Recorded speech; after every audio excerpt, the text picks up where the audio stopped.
Today I want to share with you how to make a Saskatoon berry wine. This is really simple and I'm going to do it in this jug method. Now this can be transferred into any kind of fruit. I just happen to have a whole lot of Saskatoon berries, in this case 2 pounds extra, and I'm going to mash them all up and add in all these other ingredients in order to make a simple jug wine. I love making jug wines because they're really a small investment in ingredients and a small investment in amount. Plus, I can make multiple of them throughout the season. So typically I'll make about 7 or 8 of these throughout the season and have all different flavors that I can enjoy through the winter months, through the fall, even after they're just finished. So as an example, here's one I made a month and a half ago. This is a dandelion flower and raspberry one. I used dried raspberries as well as a few longanberries and some of these other ingredients to be able to make it. And oh, I already bottled one of those off and I've already been drinking it. It's delicious.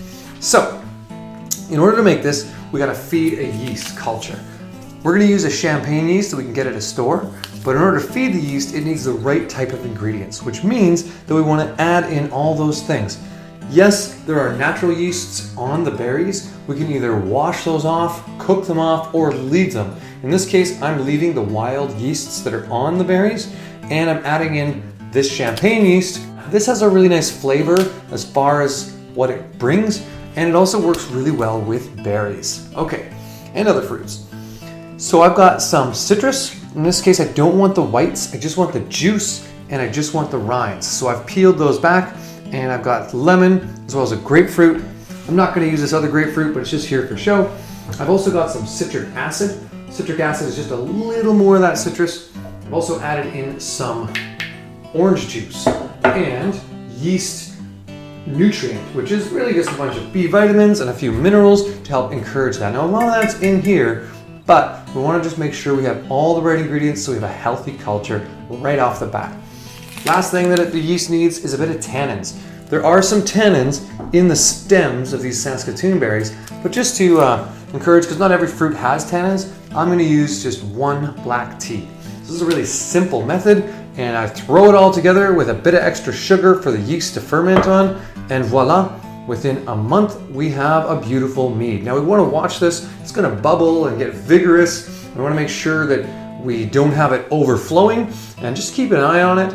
But once it stops bubbling so much, that's when we know we're pretty much done. We can rack it and bottle it.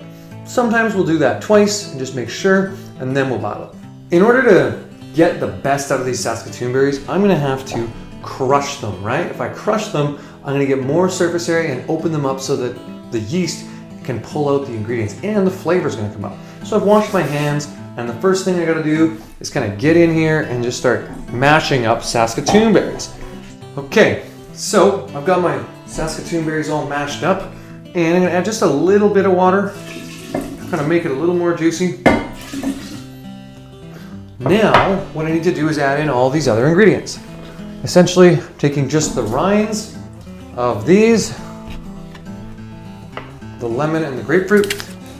I'll take my black tea, and I will add that in. Typically with the yeast, if I'm making a yeast starter, I am going to add it into a orange juice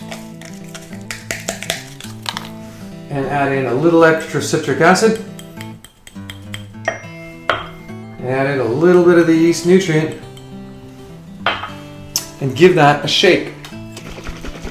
Essentially, this is a yeast starter. So I'll shake that up, shake that up, shake that up. And typically I will let this sit, if I'm gonna keep it as a yeast starter, I'll let this sit for about an hour and a half, 2 hours, till it really starts bubbling. But in this case, I'm confident that my yeast is gonna go. I've only got a small batch that I'm making here, so I'm just gonna add the whole thing in and not get it set up as a starter. Now it's time to add in our sugar.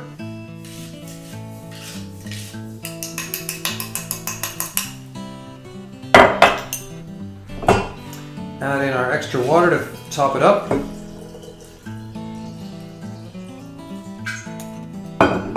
And there we have it. Now one other thing I can add in, just a little bit of, just for some good measure, the citrus, the juice of this grapefruit.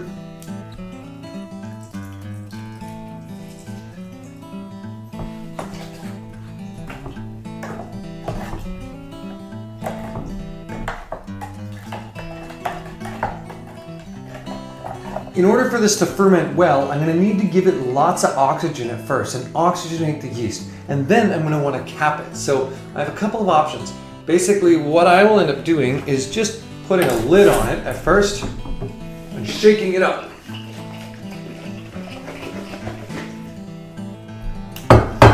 I'll do this 3 or 4 times, well, maybe about 6 or 7 actually, over the next hour or 2, and then let it ferment. Now I have a choice too. I can either add an airlock in and cut a hole in the top, or I can just leave the lid slightly unscrewed. Of course, when I leave the lid slightly unscrewed, there's potential of wild yeasts to get in there. If I'm more concerned and I want to keep it really sterile, I'll add this. But typically, I just tend to do it in this method because it comes out great, just as is.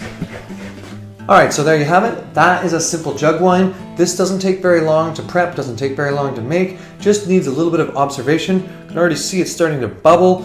Once this gets going, I gotta make sure the lid is unscrewed and I can wash it regularly, and then I'm gonna rack it once it's fully fermented, pull off all of the physical solids and let it clarify.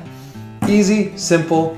Hope you can try this at home and enjoy making yourself your own fermented beverages. Ciao for now. We'll see you next time.